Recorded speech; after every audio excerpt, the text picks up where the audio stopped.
right? So it seems that our nonverbals do govern how we think and feel about ourselves. So it's not just others, but it's also ourselves. Also, our bodies change our minds. But the next question, of course, is, can power posing for a few minutes really change your life in meaningful ways? So this is in the lab, it's this little task, it's just a couple of minutes.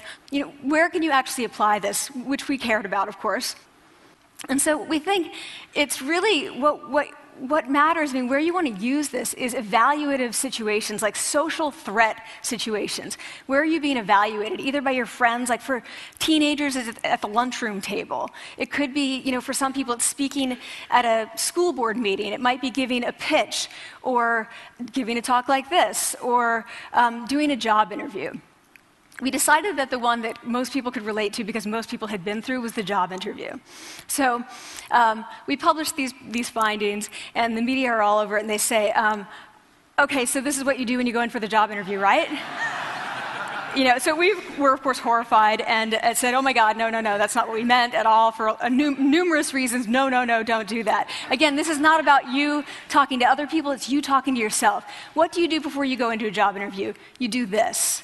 Right? You're sitting down, you're looking at your iPhone or your Android, not trying to leave anyone out. You're looking at your notes, you're hunching up, making yourself small, when really what you should be doing maybe is this, like in the bathroom, right?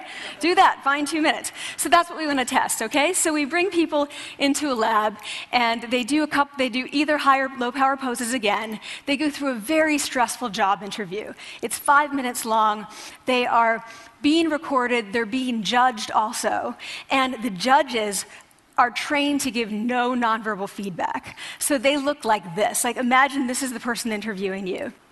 So for 5 minutes, nothing. And this is worse than being heckled.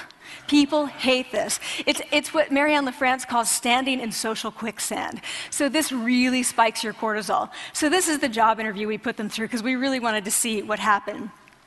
We then have these coders look at these tapes, 4 of them. They're blind to the hypothesis, they're blind to the conditions. They have no idea who's been posing in what pose.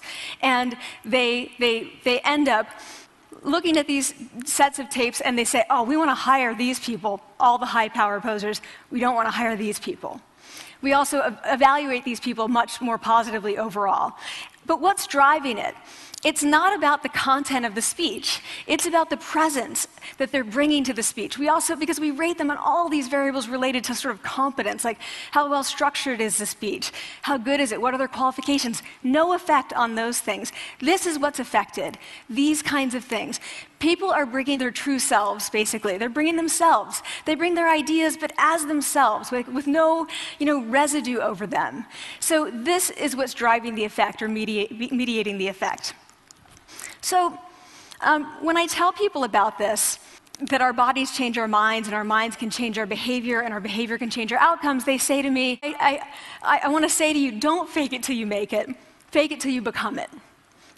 It's not do it enough until you actually become it and internalize. The last thing I want to leave you with is this. Tiny tweaks can lead to big changes. So this is 2 minutes. 2 minutes, 2 minutes, 2 minutes. Before you go into the next stressful evaluative situation, for 2 minutes, try doing this in the elevator, in a bathroom stall, at your desk behind closed doors. That's what you want to do. Configure your brain to cope the best in that situation. Get your testosterone up, get your cortisol down. Don't leave that situation feeling like, oh, I didn't show them who I am. Leave that situation feeling like, oh, I really feel like I got to say who I am and show who I am. So I want to ask you first, both to try power posing, and also I want to ask you to share this science, because this is simple. I don't have ego involved in this.